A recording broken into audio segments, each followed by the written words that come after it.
video, Stampers. Deb Valder here, Stampin' Up! Demonstrator, ready to show you this amazing pop-up crazy fold card.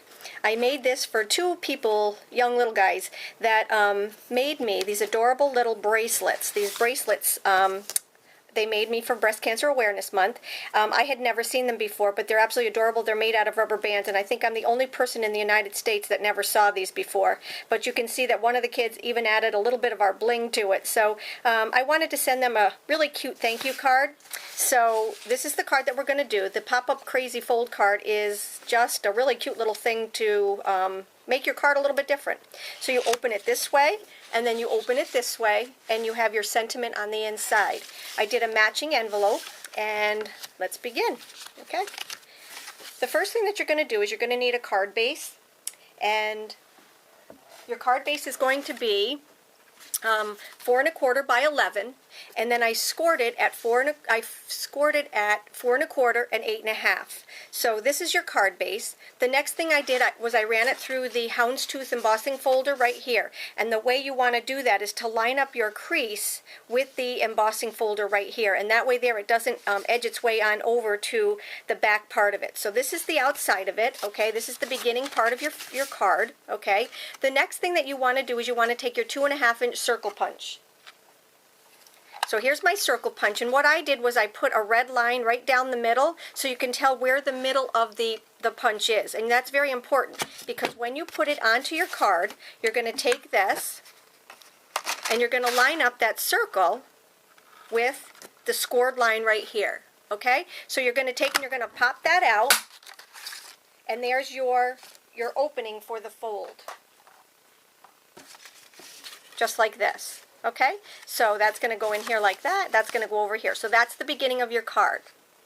On the inside of the card, I just cut a 4 by 4 piece of white cardstock so that I can add either my gift certificate or my sentiment, or both. Okay, and you can use both this side and you can use this side. It's up to you. When we close the card, okay, I wanted to decorate this right here. So I used a piece of the Birthday Basics because that brought in all of my colors. I used a piece of the Birthday Basics Designer Series paper, okay? And that would be that part right there. Okay, the next thing that I did was I need to make the little circles right here. I took my framelits, okay, and I'm using the 1 7/8 and the 2 3/8. So the 1 7/8 is the smaller one, and that's the Old Olive, and the 2 3/8 inch one is the Rich Razzleberry, okay? So I just took those, and I made my circles. And this is a very important part right now. You don't want to put adhesive all over the back, because if you do, when it stands up, you're going to have adhesive here. So one of the things that you really need to remember is to put adhesive only on the bottom, all right? And then what I like to do is I like to just line it up right here. So my adhesive is on the bottom. I'm going to line it right up here so you can see a little bit of the Designer Series paper, okay? And I'm just going to adhere that. So the next part, what I did was I used a 1 3/4 inch circle, and I'm going to adhere that to my cardstock with my snail adhesive right there in the middle. Okay? And then you can add any embellishment that you want. If you look at this, this is the little guy from the Monsters Maniac stamp set, and I used this little guy right here because I thought he was saying yay. And what I did was I stamped him with StazOn ink onto the watercolor paper. I like that because it's more pliable and you can color so much easier with it. But if you can see this, okay, you see how he's just three-dimensional, and on my blog you'll be able to see the pictures a little bit better, but I just love him. He's just like saying, yay, here we go. So I adhered him with some little dimensionals.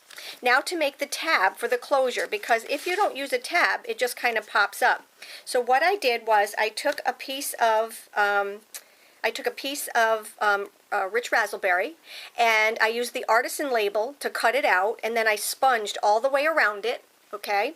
And then what I did was I put just a little pop dot right here on the bottom. You don't want the whole thing pop dotted, because if you do, you'll glue it down. And you need this to be up. You want to be able to pop that up so that you can have a little tab to hold this. So what I did was I just laid this down. My pop dot is on the bottom, and then I just added this to the bottom. I did my sentiment, and I cut it out with a 1 1/4 inch circle punch. With that, I used the Lots of Thanks stamp set, and that was my sentiment on the inside also. I love that stamp set. And I just thought it went really well with this little whimsical card. So that's how you put that part of it together. The next thing that I did was I added an envelope.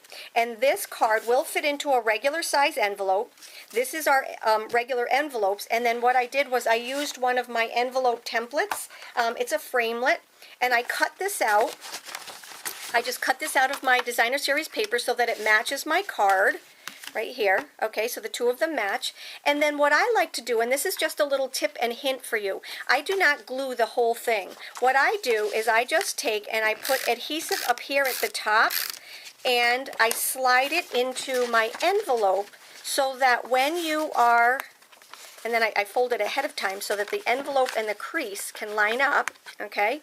Make sure it's even on both sides. But why I do that is so that when you're sliding it in and out, this goes up and down, and it gives you a little bit of give to it. And that way there it's not buckling right here. So I just literally just stamp or glue the top of it, and then your card fits in there nicely, and it's ready to be sent on its way, ready to go, all set. And I hope you liked my post. It's a really fun card to do, and you can do a lot of different things with it. I also have here a Christmas card that I did, and using the same designs. I just used different embossing folders, different stamp sets, and this is going to be mine for my Christmas cards. Not my Christmas cards, my Christmas gift certificates. So I hope you like that. Just another little sample, again, with the little tab to hold it closed, and you're done. Thanks. Have a great day.